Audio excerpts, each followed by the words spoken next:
রাজ্যে এমবিবিএস এর প্রথম বর্ষে ভর্তি প্রক্রিয়া স্থগিত। অনির্দিষ্টকালের জন্য ভর্তি প্রক্রিয়া স্থগিত। রাজ্যের স্বাস্থ্য শিক্ষা অধিকর্তার জরুরি বিজ্ঞপ্তি, ওবিসি জটের জন্যই ভর্তি প্রক্রিয়া স্থগিত। আইনি সমস্যার কারণে সিদ্ধান্ত বলে স্বাস্থ্য দপ্তর সূত্রে খবর। এমবিবিএস এ প্রথম বর্ষে কাউন্সেলিং প্রক্রিয়াও আটকে গেল। ডেন্টালের ভর্তি প্রক্রিয়াও আপাতত স্থগিত। আরো জানবো, অনশন রয়েছেন টেলিফোনের প্রতিনিধি অয়ন। দেখো পায়েল, তোমাকে বলে রাখি, ইতিমধ্যেই রাজ্যের স্বাস্থ্য দপ্তরের তরফ থেকে, রাজ্যের স্বাস্থ্য শিক্ষা দপ্তরের তরফ থেকে যে নির্দেশিকা প্রকাশ করা হচ্ছে, যে নির্দেশিকা ইতিমধ্যেই চাঞ্চল্য তৈরি করেছে চিকিৎসক মহলে। কারণ এই নির্দেশিকাতে যে বিষয়গুলি উল্লেখ রয়েছে, যে রাজ্যে এমবিবিএস এর প্রথম বর্ষের যে ভর্তি প্রক্রিয়া তা অনির্দিষ্টকালের জন্য স্থগিত করে দেওয়া হলো রাজ্যের স্বাস্থ্য শিক্ষা দপ্তরের তরফ থেকে। পাশাপাশি তোমাকে বলে রাখি যে ডেন্টালে ভর্তির প্রক্রিয়া প্রথম বর্ষে সেটাও স্থগিত করে দেওয়া হলো। এই মর্মে একেবারে রাজ্যের স্বাস্থ্য শিক্ষা দপ্তরের তরফ থেকে নোটিফিকেশন জারি করে, বিজ্ঞপ্তি জারি করে জানিয়ে দেওয়া হচ্ছে রাজ্যের সমস্ত মেডিকেল কলেজগুলিতে এমবিবিএস এর প্রথম বর্ষে ভর্তির প্রক্রিয়া আপাতত বন্ধ থাকছে। এবং তোমাকে বলে রাখি যে সূত্র মারফত খবর, স্বাস্থ্য ভবন সূত্রে খবর, ওবিসি সংক্রান্ত জট এবং আইনি এই জট, সেই জটের কারণে এই প্রক্রিয়া বন্ধ, কিন্তু নোটিশে এই কথা একেবারেই উল্লেখ নেই। তবে এই যে ভর্তি প্রক্রিয়া বন্ধ থাকছে, স্থগিত করে দেওয়া হচ্ছে, তা নিয়ে কিন্তু চরম সমস্যা দেখা দিতে পারে। ইতিমধ্যে চিকিৎসকদের তরফ থেকে বলা হচ্ছে, আসবো অয়ন, এই যে ভর্তি প্রক্রিয়া স্থগিত অনির্দিষ্টকালের জন্য, তাহলে তো গুরুতর সমস্যা তৈরি হতে পারে, সে একটা আশঙ্কা। কি কি সমস্যা? একেবারে দেখো, গুরুতর সমস্যা তৈরি হতে পারে। বিভিন্ন চিকিৎসকরা তারা বলছেন যে কাউন্সিলিং যদি বন্ধ হয়ে যায়, অন্যান্য রাজ্যে ইতিমধ্যে কাউন্সিলিং শেষ হয়ে গিয়েছে, ভর্তি যদি না হতে পারে ডাক্তারি পড়ুয়ারা, পাঠ্যক্রম সঠিক সময়ে শেষ করা যাবে না, পিছিয়ে পড়বে সর্বভারতীয় ক্ষেত্রে বাংলার ডাক্তারি পড়ুয়ারা।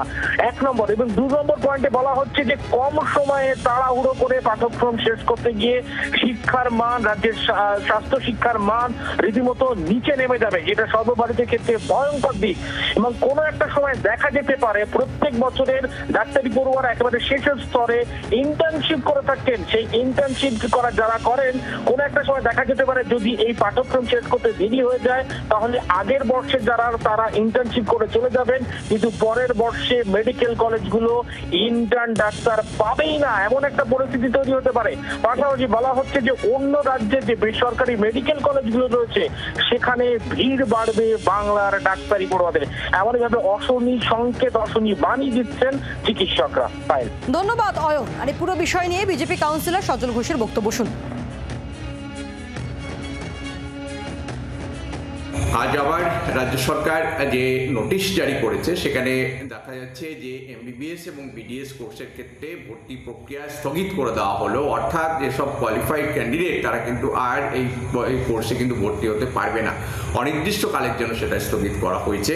আমরা সার্ভিস ডক্টরস ফোরামের পক্ষ থেকে মনে করি যে রাজ্য সরকারের এই ভর্তি প্রক্রিয়ায় যে চূড়ান্ত অনিয়ম এবং চূড়ান্ত যে অপদার্থতা তাদের রয়েছে, যার ফলশ্রুতিতে আইনি জটিলতা সৃষ্টি হয়েছে এবং তার পরিণতিতে এই ধরনের এই যে অবস্ট্রাকশন, যে ভর্তি হতে পারছে না, চূড়ান্ত ছাত্রছাত্রীরা চূড়ান্ত একটা অনিশ্চয়তার মধ্যে চলে গেছে। আমরা তীব্র ধিক্কার জানাচ্ছি রাজ্য সরকারের এই ধরনের একটা পদক্ষেপ বা রাজ্য সরকারের এই ধরনের কার্যকলাপকে আমরা তীব্র ধিক্কার জানাচ্ছি সার্ভিস ডক্টরস ফোরামের পক্ষ থেকে। চিকিৎসক সজল বিশ্বাসের বক্তব্য আপনাদের সামনে রাখলাম। আর এবার শুনবো আরো একজন চিকিৎসকের বক্তব্য।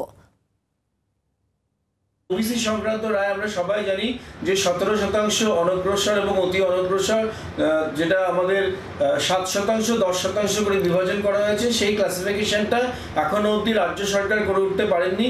এবং এই ভিত্তিতে 3রা জুন যে রাজ্য সরকার যে 140টা জনজাতির লিস্ট করেছিলেন, তার পরিপ্রেক্ষিতে কিন্তু জুলাই মাসে সুপ্রিম কোর্ট একটা স্টে অর্ডার দিয়েছে, কিন্তু তারপরে কোনো কিছু এগোচ্ছে না। সেই ঘূর্ণাবর্তে না থেকে অতি দ্রুত আমাদের উচিত এর একটা সুষ্ঠু সমাধান বার করা এবং সুপ্রিম কোর্টে অ্যাপিল করে আমরা যাতে এই ডেডলকটাকে ঠিক করে আবার কাউন্সেলিং প্রক্রিয়াতে অতি দ্রুত চালু করতে পারি। রাজনৈতিক ভেদাভেদ মুছে আমাদের সে ব্যাপারে অত্যন্ত তৎপর হওয়া প্রয়োজন।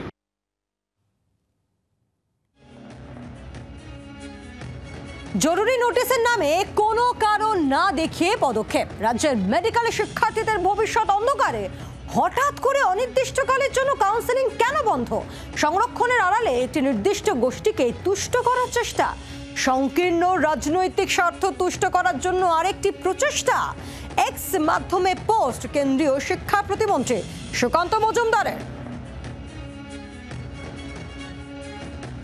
জরুরি নোটিশের নামে কোনো কারণ না দেখিয়ে পদক্ষেপ, রাজ্যের মেডিকেল শিক্ষার্থীদের ভবিষ্যৎ অন্ধকারে। হঠাৎ করে অনির্দিষ্টকালের জন্য কাউন্সেলিং কেন বন্ধ? সংরক্ষণের আড়ালে একটি নির্দিষ্ট গোষ্ঠীকে তুষ্ট করার চেষ্টা, সংকীর্ণ রাজনৈতিক স্বার্থ তুষ্ট করার জন্যই কি আরেকটি প্রচেষ্টা? এক্স মাধ্যমে একাধিক প্রশ্ন কেন্দ্রীয় শিক্ষা প্রতিমন্ত্রী সুকান্ত মজুমদারের।